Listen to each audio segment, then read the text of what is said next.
أعوذ بالله من الشيطان الرجيم بسم الله الرحمن الرحيم إن أكرمكم عند الله أتقاكم بسم الله الرحمن الرحيم يا أيها الرسول بلغ ما أنزل إليك من ربك فإن لم تفعل فما بلغت رسالته وجاء في الحديث أنجل الناس على قدر منازلهم رب اشرح لي صدري ويسر لي أمري واحلل عقدة من لساني يفقهوا قولي رب زدني علما رب زدني علما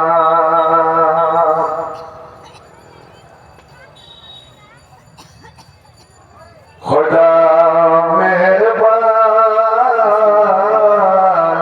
তোমার দয়ায় আমি মানুষ আমি মুসলমান করনি গো পশু মনে করনি গো পাখি করনি গো বোবা আমায় তাই তোমারে ডাকি দেখার জন্য চোখ দিলে সোনার করে তোমার দয়ায় আমি মানুষ আমি মুসলমান আমায় শুধু মানুষ করে দান করছে ঈমান ইসলাম দিয়ে ধন্য করেছ মরে পথের দিশা রাসূল দিলে দিলে পাক কুরআন তোমার দয়ায় আমি মানুষ আমি মুসলমান তোমার দয়ায় আমি মানুষ আমি মুসলমান তোমার দয়ার আগে কি ভাগে আছে ভুবন ভরে সব দেখেছ রোজ আসরে পাপ সৃষ্টিদের তরে তাই আশা পাবো না যায় প্রভু তোমার দয়ায় আমি মানুষ আমি মুসলমান তোমার দয়ায় আমি মানুষ আমি মুসলমান সভাপতি ভাই সংক্ষেপে দু চারটি শুধু কথা বলবো আমি একটা হাদিস পড়েছি এবং আয়াত আল্লাহ বলছেন তোমাদের মধ্যে ওই লোকটাই আল্লাহর কাছে সম্মানী যার ভেতরে আল্লাহ ভীরুতা তাকওয়া পরহেজগারি বেশি থাকবে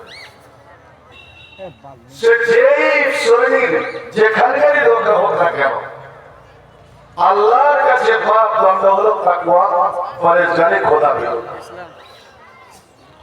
আম্মা জান আয়েশা রাদিয়াল্লাহু তাআলা আনহার কাছে একজন ভিখারি এলো সাধারণ পোশাক পরে ফাটা পুরানো পোশাক পরে আম্মা জান আয়েশার কাছে কিছু চাইলেন ফাআতাতহু কিসরাতান হযরতে আয়েশা এক টুকরো রুটি ওকে দিলেন দিয়ে বিদায় চলে গেল ও বিদায় চলে গেল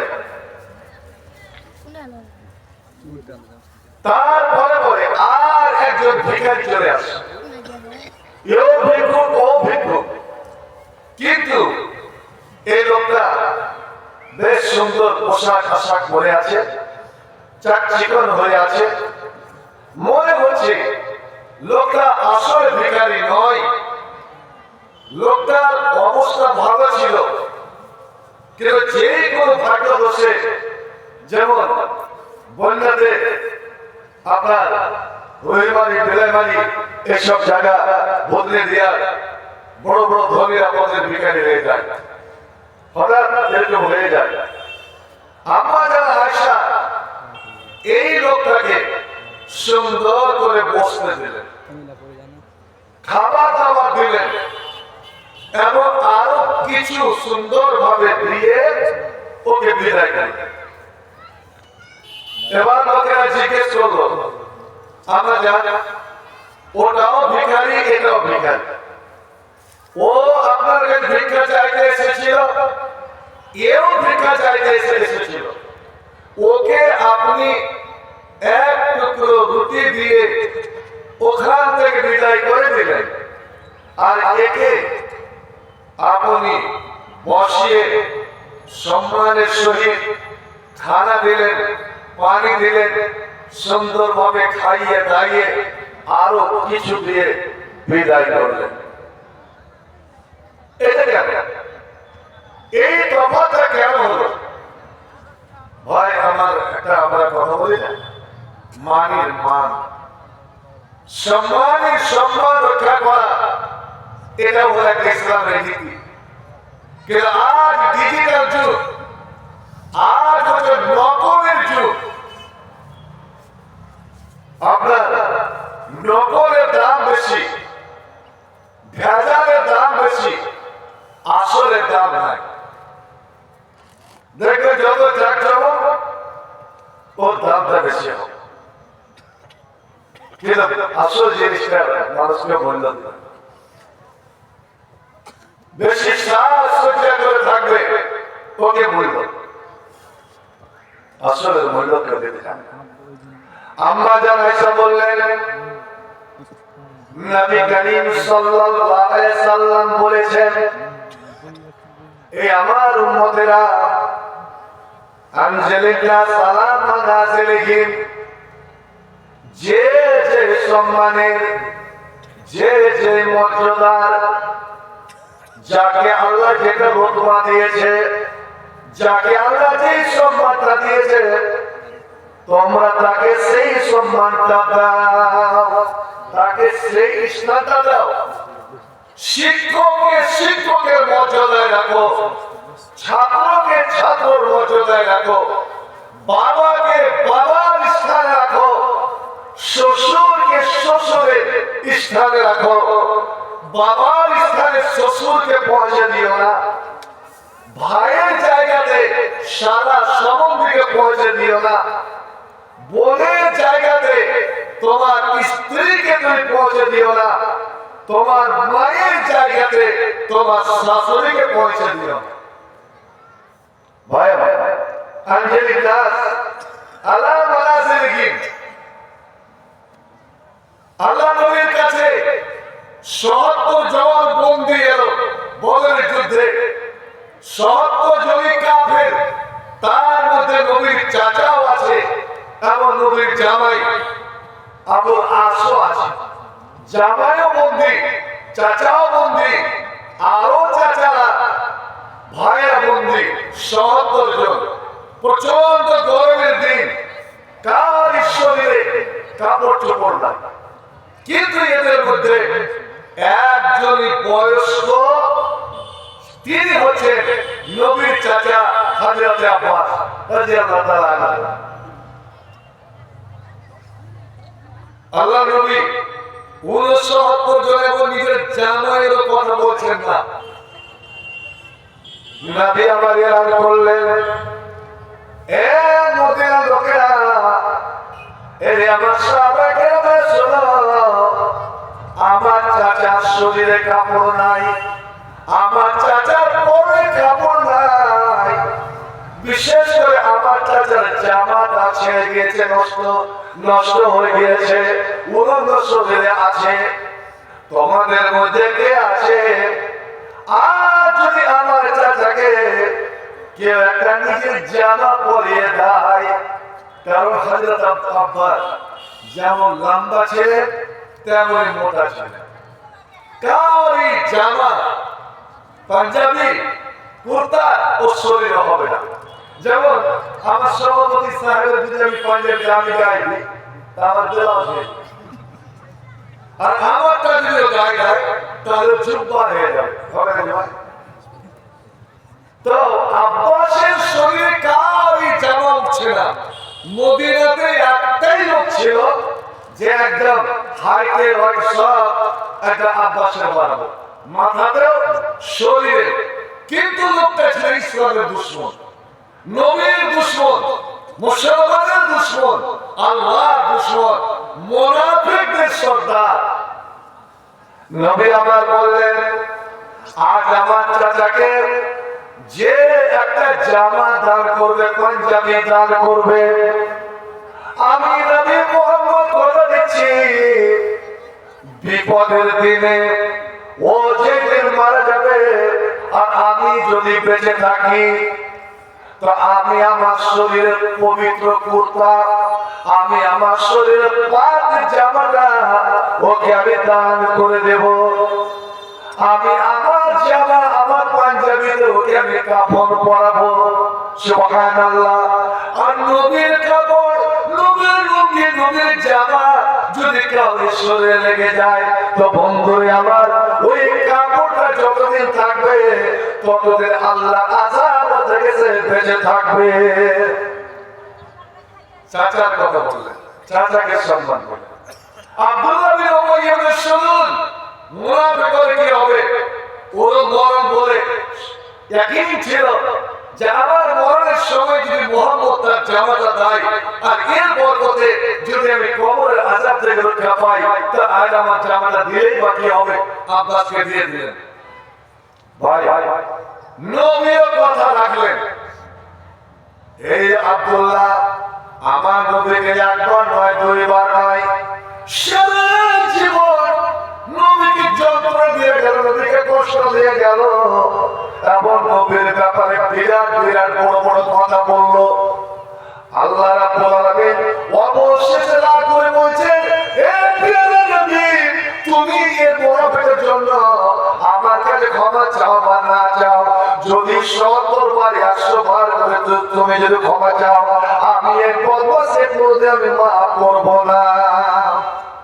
এটা বড় সম্মান। যখন আব্দুল্লাহ মারা গেল, ওই আব্দুল্লাহ ছেলে, ওর নাম ছিল আব্দুল্লাহ, বাবার নাম আব্দুল্লাহ, বেটার নাম আব্দুল্লাহ। আব্দুল্লাহ দৌড়ে এসে বলছে, ইয়া রাসূলুল্লাহ আতিনি কামিসাকা, হুজুর আপনার জামাটা আমাকে দয়া করে দেন।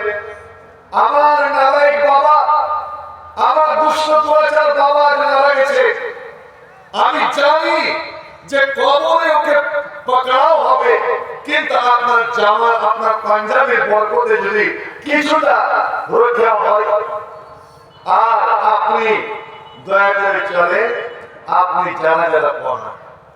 নবীর সাহাবীরা, মদিনার লোকেরা নবীর দ্বারা জানাজা পড়াবেন। আজকাল আমরা মৌলবীরা জানাজা পড়াটাকে খুব বড় সম্মান মনে করি, যে সে এগিয়ে যায়। কিন্তু কথা আমি তাহলে ক্রিটিসাইজ করছি না, কতগুলো নিয়ম কানুন আদব জানতে হবে। এই কয়েকদিন হলো ঈদগাহে একটা জানাজা পড়লাম, নাম বলছি না, একজন জানাজা পড়ালো, আমি জিজ্ঞেস করলাম এটা কে? তো বড় ভাগ না, ঠিক আছে। জানাজা শুরু হলো, আমি দেখলাম যে ইমাম দাঁড়ালো ওই মৃত্যু ব্যক্তির একদম হাঁটুর সামনে। আপনি বলেন তো, যার এই নিয়মটাই জানা নাই ও কি করে জানাজা পড়াতে যায়? আপনারা জানেন যে পুরুষ লোক যদি মারা যায় তো ইমাম ও কোনখানে দাঁড়াবে? জানেন আমার ইমাম সাহেব যে জানাজা পড়াবেন তো পুরুষ লোকের কোনখানে দাঁড়াবে? এটা জানা নাই?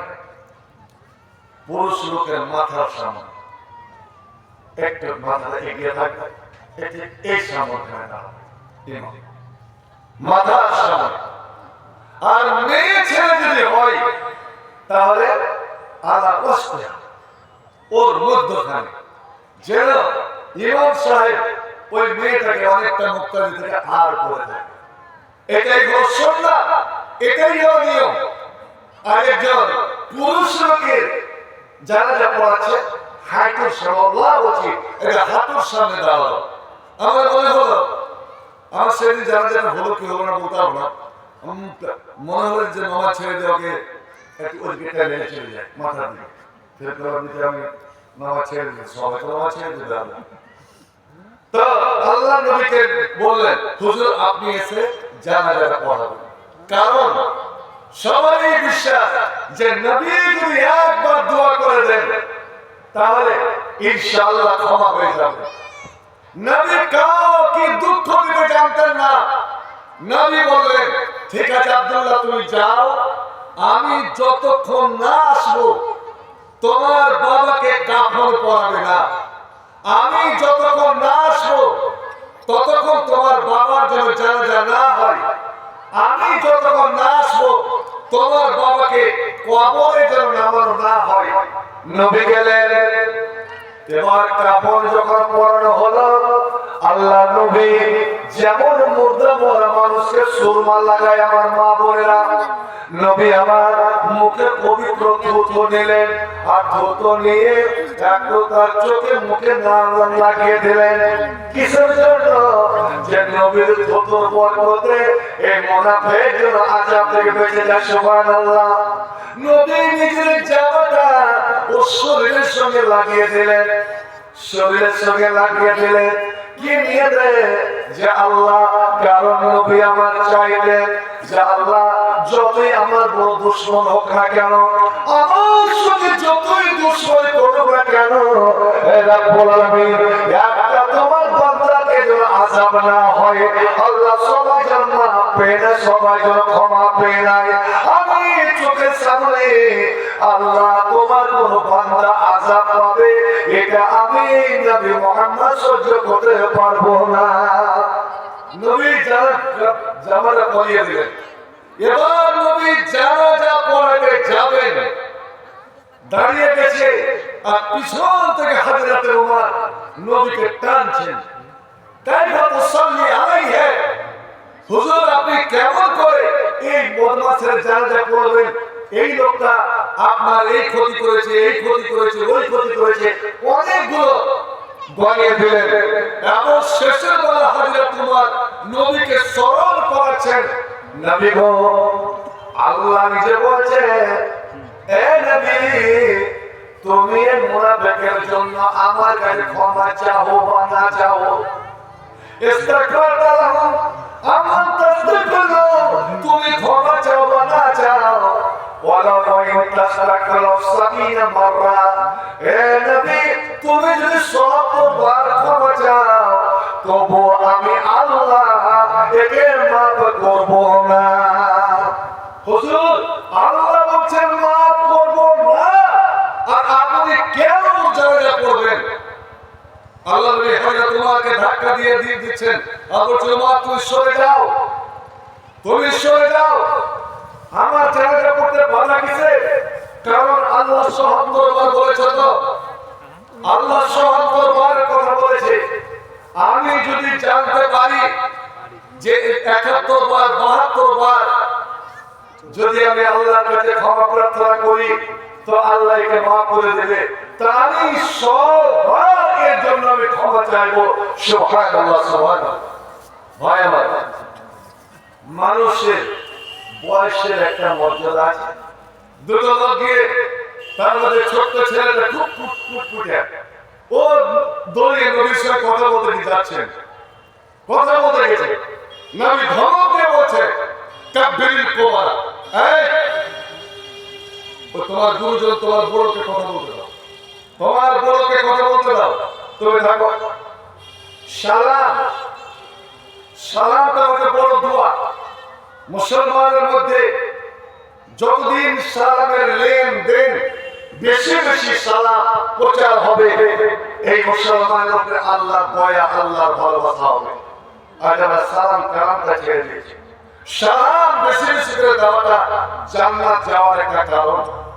তো সালামের আদব হলো ইসাল্লিমু সাগীর আলাল কাবীর, ছোট দিবে বড়কে সালাম, ছোট দিবে বড়কে সালাম, বেটা দিবে বাপকে সালাম, ছাত্র দেবে, শিক্ষকের সালাম। যারা কম আছে, কম সংখ্যক লোকেরা বেশি সংখ্যক লোককে সালাম দেবে। বসে থাকা লোকটাকে দাঁড়িয়ে থাকা লোকটা সালাম দেবে। যে হাঁটছে ওই হাঁটা মানুষটা বসে থাকা মানুষকে সালাম দেবে। কেউ সাইকেলে যাচ্ছে আর পিছন থেকে কেউ বাইক নিয়ে যাচ্ছে, ওই বাইক ওয়ালাটা আপনার সালাম দেবে এই সাইকেল ওয়ালাটাকে। এটা হলো আদব। কিন্তু হায় হায়, কে কি আদব জানে? আমাদের মধ্যে সে আদবটা নাই। বিশেষ করে এই আয় হাদিসের মধ্যে ভাই আমার একটা কথা আমরা লক্ষ্য করেছেন, এতক্ষণ ধরে অনেক বক্তৃতা শুনে আলোচনা শুনলেন, ধন্যবাদ জানাই। আমি দোয়া করি আরো আল্লাহ যাদেরকে বলার শক্তি দেয়। কিন্তু একটা বেয়াদবি লক্ষ্য করেছেন, বারবার আমার নবীর শানে, আমার নবীর নাম উচ্চারণ করতে গিয়ে মোহাম্মদ বললেন, মোহাম্মদ বললেন, মোহাম্মদ বলল, এই করলো মোহাম্মদ, এই করলো মোহাম্মদ, মোহাম্মদ। ঠিক যেমন বেদাতিরা এই যে দেখলে সালাম, ওরা আজান দিতে উঠে ইয়া নবী সালাম আলাইকা, ইয়া নবী সালাম আলাইকা, ইয়া হাবিব সালাম আলাইকা। এও একটা বেয়াদবি। নবীকে নবী বলে ডাকা যাবে না, শুধু নবী বলে ডাকা যাবে না, ইয়া নবী বলে ডাকা যাবে না। এটা একদম নবীর সঙ্গে বড় বেয়াদবি করা। আর আপনি কথায় কথায় মোহাম্মদ মোহাম্মদ বলে ডাকবেন, এটা তার চেয়ে বড় বেয়াদবি। কারণ আল্লাহ রাব্বুল আলামিন এই কোরআনের মধ্যে 1,24,000 নবীর মধ্যে 25 জন নবীর নাম উল্লেখ করেছেন, 25 জন নবীর নাম উল্লেখ করেছেন। আল্লাহ রাব্বুল আলামিন যত নবীর বয়ান দিয়েছেন প্রত্যেক নবীর নাম ধরে ডাকাছেন। ইয়া আদম উসকুন, আদম তুমি জান্নাতে থাকো তোমার স্ত্রীকে নিয়ে। ইয়া নূহ, এরে নূহ ইবনে সালামি, তুমি সুন্দরভাবে নৌকা থেকে তুমি নেমে পড়ো। ইহুদ, ইহুদ মুসা আলাইহিস সালাম, ইয়া সালেহ, ইয়া ইউনুস, এই করে করে করে করে ইয়া ইউসুফ, ইয়া ইব্রাহিম, ইয়া ঈসা। আল্লাহ এক এক সব নবীর নাম নিয়ে বর্ণনা করেছেন। ঈসার নাম বলেছেন ঈসা, মুসাকে বলেছেন মুসা বলে রেখেছেন, আপনার হুদ বলে রেখেছেন, সুলাইমান বলে রেখেছেন, দাউদ বলে রেখেছেন। কিন্তু সুবহানাল্লাহ, নবীদের ইমাম, সারা কায়নাতের ইমাম, সারা বিশ্ব মানবের ইমাম, মানুষের ইমাম, জিনের ইমাম, ওই দুনিয়ার ইমাম, আখিরাতের ইমাম, যেই নবীটা সমস্ত নবীকে মুক্তাদি করিয়ে নামাজ পড়ার ভূমিকা, এবং যে নবীর পিছনে 70,000 আম্বিয়া নামাজ আদায় করে, সেই নবী, আমার নবী যখন আল্লাহ নামটা দিচ্ছেন তো কি সুন্দর ভাবে কোরআন আপনি খোঁজেন। আজ আপনার 114টা সূরা আপনি বারবার বারবার পড়া করেন, 6,236টি আয়াত বারবার তেলাওয়াত করেন, কোথাও পাবেন না যে আমার আল্লাহ আমার নবীর নাম ধরে রেখেছেন ইয়া মুহাম্মদ, ইয়া মুহাম্মদ, এই নাম ধরে ডেকেছেন। এটা বলেন যখন আল্লাহ রাব্বুল আলামিন আমার নবীকে ডাকছেন তো কি সুন্দর, কি মর্যাদা, কি সম্মান, কি ইজ্জত দিয়ে নাম ধরে ডাকছেন। শুধু আল্লাহ নবীর উম্মতকে শিক্ষা দেওয়ার জন্য স্বয়ং আল্লাহ আমার নবীকে বলছেন ইয়া আইয়ুহার রাসূল, এ আমার রাসূল, এ আমার পয়গম্বর, এ আমার দূত, বাল্লিগ মা উনজিলা ইলাইকা, আমি আল্লাহ তোমার উপরে যা কিছু অবতীর্ণ করলাম তুমি ওইগুলো মানুষের কাছে পৌঁছে দাও। এখানে আল্লাহ রাসূল বলে ডাকছেন, ইয়া আইয়ুহার রাসূল, আল্লাহ রাব্বুল আলামিন বলছেন ইয়া আইয়ুহান নবী কুল লিআজওয়াজিকা, এ নবী সাল্লাল্লাহু আলাইহি সাল্লাম তুমি তোমার বিবিদেরকে বলে দাও, তোমার বেটিদেরকে বলে দাও, ওয়া বানাতিকা, আর তুমি মুমিনদের মেয়ে ছেলেদেরকে বলে দাও আইয়ুদিনা জমিন জালাবিহিন্না, এ নবীর বেটিরা, এ নবীর বিবিরা, এ মুমিনের মেয়ে ছেলেরা, যখন তোমরা রাস্তাতে বের হবে তখন তোমরা নিজের খেমাটা, নিজের ওড়নাটা এইভাবে লটকে দেবে, তোমার মুখটা এবং তোমার মুখটা যেন ঢেকে যায়। এখানে আল্লাহ আমার নবীকে ডাকছেন ইয়া আইয়ুহান নবী কুল লিআজওয়াজিকা, এ আমার নবী তুমি তোমার বিবিদেরকে বলো। আল্লাহ রাব্বুল আলামিন আর এক জায়গায় বলছেন ইয়া আইয়ুহান নবী লিমা তুহাররিমু মা আল্লাল্লাহু লাকা, এ আমার নবী যেটা আমি তোমার জন্য হালাল করেছি, এই যে মধু হলো হালাল, মধু হলো হালাল, এই হালাল জিনিসটা তোমার বিবিদেরকে খুশি করার জন্য, তোমার বিবিকে খুশি করার জন্য, আনন্দ দেওয়ার জন্য কেন তুমি হারাম করে নিলে? ঘটনাটা হলো আসরের নামাজ পড়ার পরে আল্লাহ নবী 9টায় বিবির ঘরে যেতেন। 9টা নবীর ঘর হলো এটা আয়েশার ঘর, এদিকে 4টা বিবির ঘর, আর এদিকে 5টা বিবির ঘর, মোট 9টা বিবি। হুজুর প্রত্যেক স্ত্রীর ঘরে যেতেন, ওর হাল হকিকত জানতেন, দু চারটা কথা বলতেন, একটু হাসি মজা করতেন, তারপরে বেরিয়ে গেছেন। একটা চক্কর দিয়ে দিতেন। হাফসা যখন যায়েনাবের যখন ঘরে যেতেন, এই যায়েনাব নবীর একদিক দিয়ে ফুফাতো বোন, নিজের ফুফাতো বোন, এই যায়েনাব মধু রাখতেন, আর আল্লাহ নবীকে মধু খুবই পছন্দ। এই চিনি মিশা মধু নয়, ডাইরেক্ট মধু। মধু হচ্ছে মহা শক্তিশালী এবং আল্লাহ বড় একটা নিয়ামত। নবী ইউহিব্বুল আসলা, নবী মধু খুব পছন্দ করতেন। তে যায়েনাব, হুজুর আপনি বসুন, একটু মধু পান করে দেন। এই মধু খাওয়া নিয়ে হলো চামচ দিয়ে নয়, তাইলে দিলে আর চেটে চেটে খান। এই চেটে চেটে মধু খেতে নবী একটু দেরি হয়ে যেত। এটা কি সত্যি দ্বারা বরদাস্ত করতে পারে? সবচেয়ে রাগী এবং গায়রতমান ছিলেন হযরত আয়েশা। ছোট তো, এ অন্যান্য বিবিদেরকে পার্টি করবো, দেখ আমাকে কাছে নবীর সময় দেয় না, আর যায়েনাবের ঘরে গেছে এতক্ষণ বসে থাকছে, ঠিক আছে আর বসে থাকে দেখাচ্ছে। অন্যরা বললো যে আসো মধু খাচ্ছে, আমরা তো মধু রাখতে পারি না, যায়েনাব মধু রাখে, আল্লাহ মধু পছন্দ, ওই যে মধু ছুটাম তোর আমার সব দিবি কিনা। নবীর বিবিদের মধ্যে একজনের ছিল খুব বয়স্কা, ওর বয়স বেশি, একটু বয়সের চাপে হুঁশ হারা হয়ে গেছিল। তিনি হচ্ছেন হযরত সাউদা। তো সাউদাকে বলছে, সাউদা যখন তোমার কাছে যাবে, আল্লাহ নবী তোমার কাছে যাবে, তোমাকে একটা আদর করতে যাবে, তোমার মুখের কাছে মুখ নিয়ে যাবে, তখন তুই বলবে হুজুর আপনি মুখটাকে হটান, মুখ সরান, আপনার মুখ থেকে ইন্নী আজিদু মিন কারিহাল মাগাফির, মাগাফির অর্থাৎ একটা যে গাছ আছে, যে আগে আগে চুলকানি হতো, তো গাছটা বেটা লাগাতো, কিছু গন্ধ অত্যন্ত দুর্গন্ধ গাছ। তা আপনার শরীর থেকে গন্ধের দুর্গন্ধ আসছে, আর আল্লাহর নবী দুর্গন্ধকে খুবই অপছন্দ করতেন। আল্লাহ নবীর ঘাম তো আতরের চেয়ে দামি, তাও নবী সবসময় আতর মাখতেন। নবীর দাঁত গুলো হীরামণি মুক্তার দানার মতো, তাও নবী 5 বার মিশ্র করতেন, একদম ঝাড় চকচকে।